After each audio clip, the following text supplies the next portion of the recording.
Greetings once again. It's time for Shelf Life Book Reviews Online, where I present to you a very highly recommended book. And today's book is Till Death Do Us Part by Laurie Elizabeth Flynn.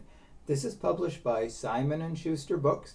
It retails for $18.99 in the United States and $24.99 in Canada. Page length is 308 pages.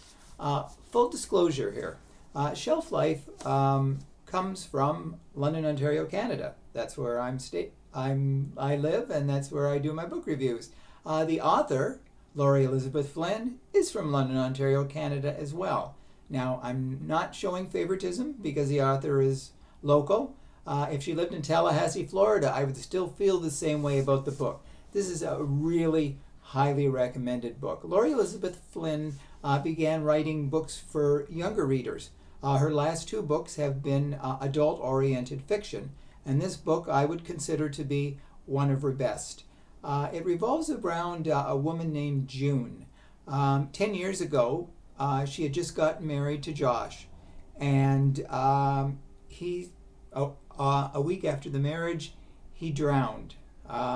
They never found his body, so the question was, why did he drown? Was there foul play? What happened? So fast forward 10 years to current times.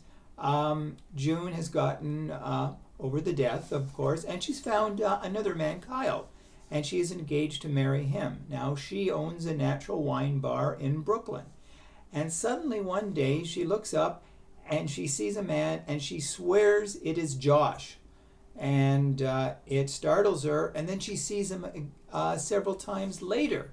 So the question is, did Josh not drown, and is he still alive? So she starts doing research, and she sees out in Napa there is a winery, and one of the people who is at the winery looks like Josh.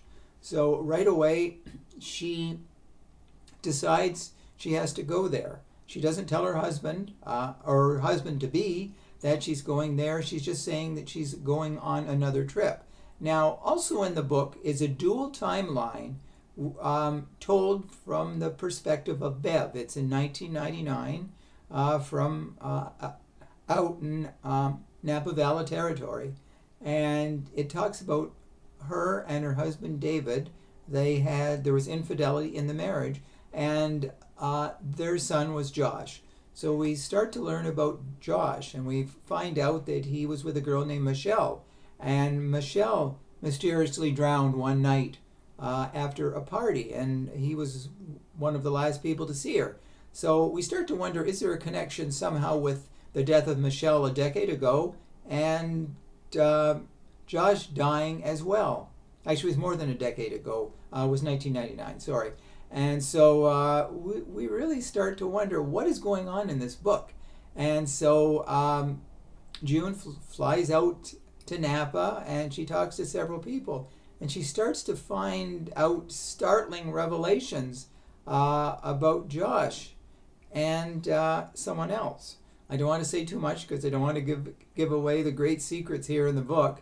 But let's just say there is a big puzzle here, and the pieces of the puzzle slowly fit together through June telling her story in modern day times, and Bev telling the story back in 1999, and it all comes together. So it really is one big puzzle there, and we start to wonder if the deaths are related, and just what is going on. If you like to read about the wine business, this talks about the winery in Napa. And so, but there's not a lot to whine about here because the book is definitely exceptional. It is a book that once you start reading, you will not be able to part with it. So if you plan on starting early in the day, be prepared to read late into the night.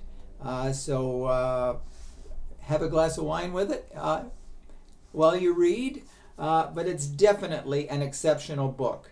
So Till Death Do Us Part is certainly top 10 reading material. So if you're looking for a great book, this is the book for you. So if you do purchase it, please let me know if you do agree with my review. I kind of think you will. So thank you for watching. I'll be back again very soon with another exceptional book like this one. So till then, stay safe, stay sane, stay sober, and stay in touch. Bye for now.